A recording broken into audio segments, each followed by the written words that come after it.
morning students. My name is Rashmi. Today I am going to teach you for class 4 subject Hindi literature. So students, आज हमारी story का name है जादुई कुएं, जो कि आपका पार्ट 10 है। स्टूडेंट्स, इस स्टोरी में क्या है? इस स्टोरी में एक गांव की कहानी है जिसमें क्या है, जादुई कुएं के बारे में बताया गया है। कभी कुएं जादुई नहीं होते। इस स्टोरी में क्या था कि किसी ने कुएं बनवाए थे, राजा ने उनको न्यायाधीश को ऑर्डर दिया था, ठीक है, आदेश दिया कि क्या है कि आपने कुएं बनवाने थे। और फिर जब उन्होंने कुएं बनवाए तो धीरे धीरे करके वो कुएं गायब हो गए थे, लेकिन ये बात नहीं थी। अब असली बात क्या थी ये जानेंगे हम इस स्टोरी में। ओके, तो हम पढ़ते हैं। एक बार राजा कृष्णदेव राय ने अपने गृह मंत्री को राज्य में अनेक कुएं बनाने का आदेश दिया। राजा थे गांव में, तो उनका नाम क्या था? कृष्णदेव राय थे। उन्होंने क्या है, अपने गृह मंत्री को, ठीक है, उनको आदेश दिया कुएं बनवाने का। गर्मियां पास आ रही थी, इसीलिए राजा चाहते थे कि कुएं शीघ्र तैयार हो जाए ताकि लोगों को गर्मियों में थोड़ी राहत मिले, ठीक है।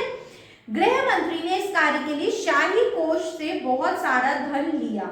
शाही कोष क्या होता है? जैसे हमें कुछ पैसों की जरूरत होती है, हम बैंक से जाते हैं, लोन लेते हैं, वैसे ही राजा ने क्या था, न्यायाधीश को क्या दिया था? कुछ पैसे दिए थे कुएं बनवाने के लिए। शीघ्र ही राजा के आदेश अनुसार नगर में अनेक कुएं तैयार हो गए। इसके बाद एक दिन राजा ने नगर भ्रमण किया। भ्रमण मीन्स क्या होता है स्टूडेंट? भ्रमण मीन्स होता है इंस्पेक्शन। जैसे क्या होता है कि कभी कभी क्या होते हैं, कोई हमारे सीनियर्स होते हैं स्कूल में आकर के हमारी क्या करते हैं, चेकिंग करते हैं। चेकिंग की बच्चों को कैसे पढ़ाया गया, आपका वर्क कंप्लीट हुआ है कि नहीं हुआ है, तो भ्रमण किया, ठीक है। और कुछ कुएं का स्वयं निरीक्षण किया। अपने आदेश को पूरा होते देख वे संतुष्ट हो गए। गर्मियों में एक दिन नगर के बाहर से कुछ गांव वाले तेनालीराम के पास पहुंचे। वे सभी गृह मंत्री के विरुद्ध शिकायत लेकर के आए थे। गृह मंत्री वो था जो इसने कुएं बनवाए थे, ठीक है। तेनालीराम ने उनकी शिकायत सुनी और उन्हें न्याय प्राप्त करने का रास्ता बनाया। गांव वालों को क्या था कि बहुत सारी शिकायतें थी जिसने कुएं बनवाए थे, ठीक है। तो वो सब लोग क्या है, राजा के पास गए शिकायत लेकर। तेनालीराम अगले दिन राजा से मिले और बोले, महाराज मुझे विजयनगर में कुछ चोरों के होने की सूचना मिली है। वे हमारे कुएं चुरा रहे हैं। कभी ऐसा आपने देखा है कि कुआं इतना बड़ा होता है और कोई वो चुरा सकता है? ऐसा नहीं होता है। इस पर राजा बोले, क्या बात करते हो तेनाली, कोई चोर कुएं को कैसे चुरा सकता है? महाराज यह बात आश्चर्यजनक जरूर है परंतु सच है। वे चोर अब तक कई कुएं चुरा चुके हैं। तेनालीराम ने बहुत ही भोलेपन से कहा। उनकी बात को सुनकर दरबार में उपस्थित सभी दरबारी हंसने लगे। महाराज ने कहा, तेनालीराम तुम्हारी तबीयत तो ठीक है ना?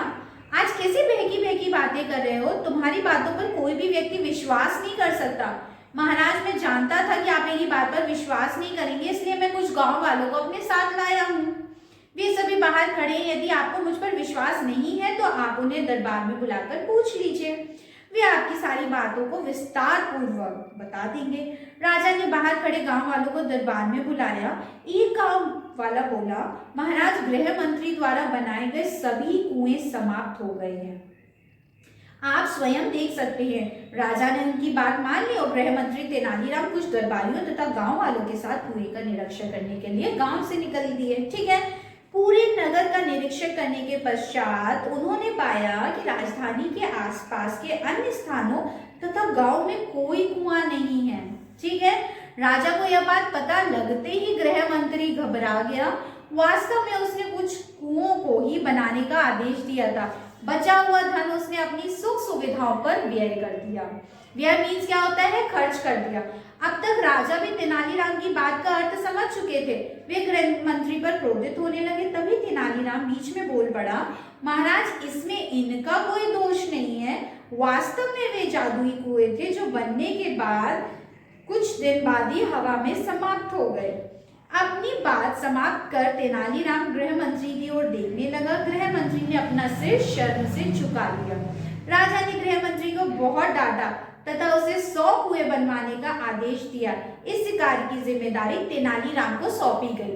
तो इस कहानी में क्या था, जो कुएं थे वो जादुई थे? ऐसा तो था नहीं, क्योंकि वो कुएं बने ही नहीं थे। तो जब कुएं बने ही नहीं थे तो गायब क्या होते? तो इसीलिए गांव वालों ने बोला कि हमारे यहाँ तो कुएं बने ही नहीं है, तो राजा ने इसी चीज की कंप्लेन करवाई थी, ठीक है।